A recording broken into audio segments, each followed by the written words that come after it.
Hello and I welcome you all world affairs. मैं हूं प्रशांत Dhawan. Now यहाँ पे आप लोग बिल्कुल ठीक पढ़ रहे हो। यूके ने यूनाइटेड किंगडम ने हाल ही में रशिया की जो फॉरेन पॉलिसी है इसे कहा है एक अप्रैल फूल्स डे जोक। यहाँ पर आप देख पाओगे UK मॉक्स Russian foreign policy, calls it April fools day joke. और इसके रीजन है, हाल ही में क्या हुआ कि रशिया ने खुद की एक प्रॉपर फॉरेन पॉलिसी का डॉक्यूमेंट निकाला। इस डॉक्यूमेंट में रशिया ने यह कहा कि हम पहली बार दुनिया के सामने ऑन रिकॉर्ड लिखित रूप में बता रहे हैं कि रशिया के एनिमी कौन से हैं और रशिया के मित्र मुल्क कौन से हैं। नाउ इस पूरे डॉक्यूमेंट का एनालिसिस अभी हम करेंगे। वहां पे इंडिया का काफी बार मेंशन किया गया है, मगर सिंस इस डॉक्यूमेंट में ये लिखा हुआ है कि रशिया, इंडिया, चाइना दोनों के साथ मिलकर काम करेगा, दोनों को इकट्ठा लाने की भी बात यहाँ पर की गई है। और साथ ही साथ ये भी लिखा है कि रशिया एक पीसफुल फॉरेन पॉलिसी को प्रमोट करेगा। ये सब चीजें देखते हुए यूके के फॉरेन ऑफिस ने यह कह दिया कि रशिया अप्रैल फूल्स डे टुमारो है, मतलब कि 1 तारीख को होता है अप्रैल फूल्स डे।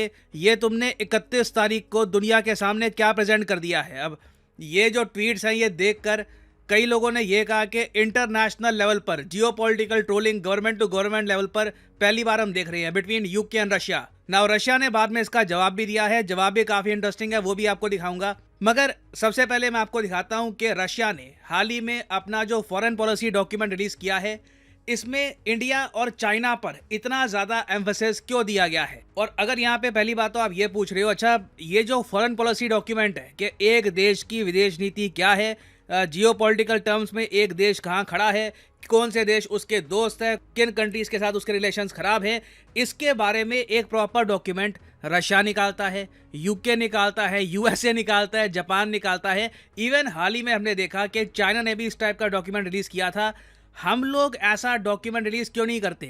देखिए सैड बात है, इंडिया का एक प्रॉपर फॉरेन पॉलिसी एक डॉक्यूमेंट सामने आता नहीं है। और परहैप्स इसके पीछे रीज़न भी है, हम लोग ओपनली ये बात बोलना नहीं चाहते कि कौन से कंट्रीज़ हैं जो जिन्हें हम अपना फ्रेंड मानते हैं, कौन से कंट्रीज़ हैं जिनके साथ रिलेशंस ख़राब हैं। तो अभी के लिए आप कह लीजिए विदेश मंत्रालय का मानना ये है कि जिस टाइप के डॉक्यूमेंट्स रशिया पब्लिश करता है या यूके पब्लिश करता है वैसे डॉक्यूमेंट्स इंडिया को अभी पब्लिश करने नहीं चाहिए ना। यहाँ पर आप देख पाओगे ये है रशियन फेडरेशन का फॉरेन पॉलिसी डॉक्यूमेंट और इसमें कई देशों का मेंशन नहीं किया गया ना। ये जो पूरा डॉक्यूमेंट है ये करीब 42 पेजेस लंबा है। इंटरेस्टिंगली इंडिया का यहाँ पर काफी बार मेंशन है, मगर आप देखोगे पाकिस्तान अगर मैं टाइप करता हूँ नो मेंशन। ये मैं देखकर सरप्राइज था, इस पूरे डॉक्यूमेंट में पाकिस्तान का एक बार भी कहीं भी मेंशन नहीं किया गया। इसका एक बड़ा रीजन ये हो सकता है कि जिस तरीके से रिपोर्ट सामने आई है कि पाकिस्तान ने मिलिटरीली यूक्रेन की हेल्प करने की कोशिश करी है, काफ़ी बार वेपन्स भेजे भी हैं यूक्रेन को। तो अब परहैप्स ऑफिशियल लेवल पर रशिया ने पाकिस्तान को ऑल टुगेदर हटा दिया है अपनी फॉरेन पॉलिसी की लिस्ट से। और फिर जब यूरेशियन प्लेट में रशिया के मोस्ट इंपॉर्टेंट एलाइज की बात आती है ना, तो यहाँ पर इंडिया और चाइना का एक स्पेशल मेंशन है। एक पूरा आप कह लीजिए चैप्टर है भारत और चीन पर। यहाँ पे आप देख पाओगे the People's Republic of China and the Republic of India. Now India के बारे में रशिया ने एक बहुत ही इंटरेस्टिंग बात लिखी है, ये मैं यहाँ पे पॉइंट आउट करना चाहता हूँ। पहले तो बहुत ही बेसिक बात कहती हैं कि इंडिया के साथ जो हमारी प्रिविलेज स्ट्रैटेजिक पार्टनरशिप है इसको हम बरकरार रखना चाहेंगे, अच्छी बात है, एग्रीमेंट्स करेंगे, ट्रेड इंप्रूव करेंगे। मगर लास्ट में देखो एक लाइन लिखी है, ensuring their resistance to destructive actions of unfriendly states and their alliances। ये जो लाइन है ये थोड़ी सी चिंताजनक है।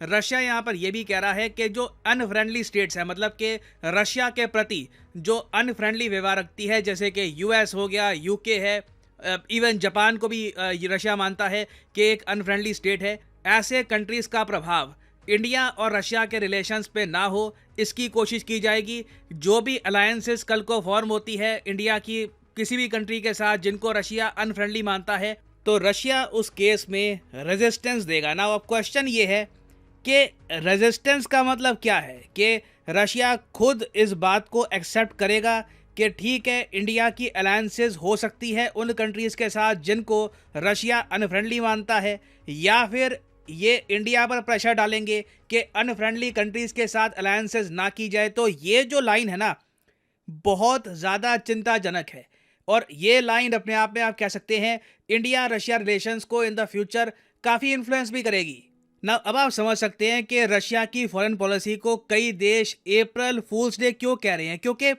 रशिया की फॉरेन पॉलिसी में ना क्लैरिटी अभी भी बहुत कम है। चाइना इनका एक बहुत ही इंपॉर्टेंट एक फ्रेंडली कंट्री है।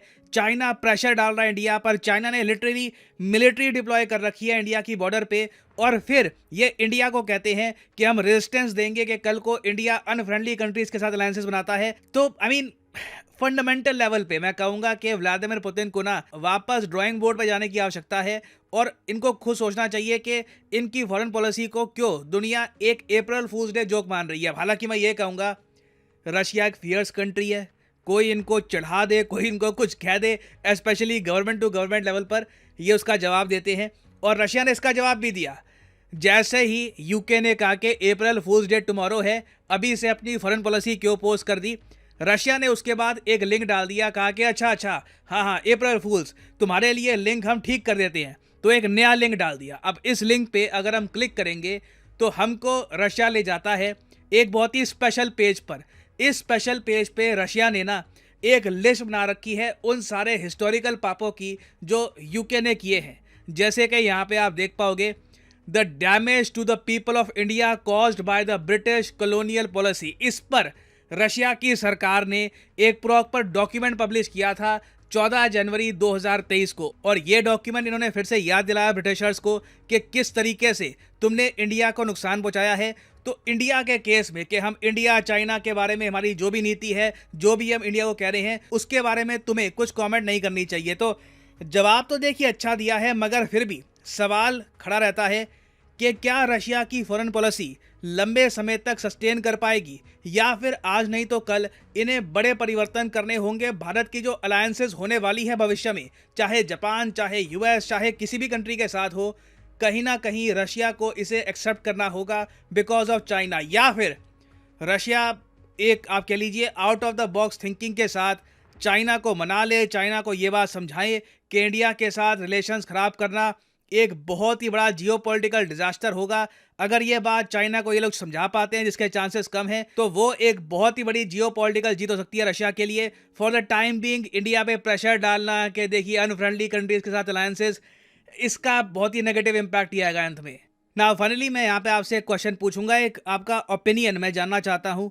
क्या आप मानते हैं कि जिस तरीके से फॉरेन पॉलिसी डॉक्यूमेंट्स रिलीज करता है रशिया, यूके, बाकी सब कंट्रीज रिलीज करते हैं, क्या भारत को भी इसी तरीके से एक प्रॉपर डॉक्यूमेंट रिलीज करना चाहिए या नहीं, ताकि बाकी कंट्रीज को भी ओपनली पता लगे कि हम उनसे क्या एक्सपेक्ट करते हैं? लिखेगा इसके बारे में कमेंट सेक्शन में। मैं जेन्युइनली जानना चाहूँगा आपका ओपिनियन। पर्सनली ऑब्वियसली मैं तो चाहूँगा कि ऐसा डॉक्यूमेंट आए, इससे हमें काफ़ी और इंसाइट मिलती है इंडिया की फॉरेन पॉलिसी से रिलेटेड। बट मैं जेन्युइनली जानना चाहूँगा आपका ओपिनियन कि आप इसके बारे में क्या सोचते हैं। और फाइनली यहाँ पर मैं ये भी ऐड कर दूं कि लाइफ में अगर आप एक बार प्रॉपरली एक एग्जामिनेशन की तैयारी करना चाहते हैं, घर बैठे या काम करते हुए कहीं भी, तो अन अकेडमी के क्वालिटी कोर्सेज आप परचेज कर सकते हैं at a heavy discount. Simply जाइए कमेंट सेक्शन में, यहाँ पे आपको मिलेंगे एग्जाम्स के link. For example let's say आप प्रिपेयर कर रहे हैं यूपीएससी के लिए, तो यूपीएससी के लिंक पर यहाँ पे आपको करना है क्लिक, और यहाँ पे आप कर सकते हैं परचेज यूपीएससी का कोर्स, जिसके अंडर प्रीलिम्स और मेंस दोनों यहाँ पे आपके कवर होंगे। अगर आप चाहते हैं कि सिर्फ 3 महीने का कोर्स परचेज करना है या 6 महीने का फॉर द प्रीलिम्स, ये भी आप कर सकते हैं परचेज। मगर जो प्राइसेस यहाँ पर लिखे हैं ये कभी भी पे मत कर देना, सिंपली कोड यूज करो PD10 और अपने आप प्राइसेस गिरने स्टार्ट हो जाएंगे। You will be able to save a lot of money, so use the code PD10 and save money. So इसी नोट के साथ ये है वीडियो का अंत। Thank you for listening and as always God bless you all.